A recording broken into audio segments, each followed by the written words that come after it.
செவ்வாய்ங்கிறது கோவக்காரகன், வேகம் அப்படின்லாம் சொல்லுவோம் இல்லையா? பொதுவாவே வந்து செவ்வாய் 2, 3 விஷயங்களுக்கு வந்து ரொம்ப இம்பார்ட்டன்ட்டா நம்ம சொல்லக்கூடிய விஷயம். ஒருத்தவங்க வந்து அவங்களுடைய கெரியர் சூஸ் பண்றாங்க, வேகமா இருக்காங்க அப்படின்றப்போ எல்லா விஷயத்துலயுமே வந்து செவ்வாய் ரொம்ப முக்கியத்துவம் வாய்ந்த ஒரு விஷயமா இருக்கும். இதனுடைய குணாதிசயங்கள் எடுக்கும்போது முதலிடத்துக்கு அதிபதியா இருக்காரு. செவ்வாயோடைய குணாதிசயங்கள ஃபர்ஸ்ட்டு வந்து என்ன பண்ணுவோம் அப்படின்னா, இது முருகப்பெருமானோட ஒப்பிடக்கூடிய ஒரு நிலையாவும் இருக்கு செவ்வாயினுடைய தன்மைகள். தான் புடிச்ச முயலுக்கு 3 கால் அப்படின்னக்கூடியவங்களும் செவ்வாய் தான். திமிர் இருக்கும், கோவம் இருக்கும், எதையுமே வெறித்தனமா செஞ்சு முடிக்கக்கூடிய தன்மை இருக்கும். யாராவது ஏதாவது சொன்னாங்கன்னா, அது அக்செப்டபிள் அப்படின்றது இருக்காது.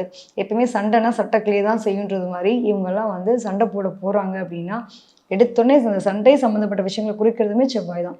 ஸோ அடிச்சுட்டு தான் கேள்வியே கேட்பாங்க. அது அடிதடி, திமிர்த்தனம் பண்றது, ஒரு கலாட்டா பண்றது, ரத்த காயங்கள் பார்க்கறது, இது எல்லாமே வந்து எதோட சேர்ந்ததுன்னா, செவ்வாயினுடைய ஆதிக்கத்தில சேர்ந்தது. இது எல்லாருக்கும் தெரிஞ்ச ஒரு விஷயம் தான். ஸோ செவ்வாய் அப்படிங்கிறது ரொம்ப முக்கியத்துவம் வாய்ந்த ஒரு கிரகம் அப்படிங்கிறப்போ, இவங்க வந்து நெறைய ஸ்போர்ட்ஸ் பிளேயர்ஸ் யாருக்கெல்லாம் செவ்வாய் வந்து பலம், பலவீனம் அப்படின்றத முதல்ல பார்க்கலாம். இப்போ செவ்வாய்ங்கிறது வந்து ஸ்போர்ட்ஸ் வீரர்களுக்கு ரொம்ப சூப்பரான ஒரு கிரகம். கண்டிப்பா அவங்களுக்கு செவ்வாய் நல்லா இருந்தா மட்டும் தான் இவங்க ஸ்போர்ட்ஸ்ல பெரிய அச்சீவரா ஆவாங்க. இன்னைக்கு இருக்கிற ட்ரெண்டிங்கில இருக்கக்கூடியது. கிரிக்கெட்லாம் எடுத்துக்கிறோம் இல்லையா?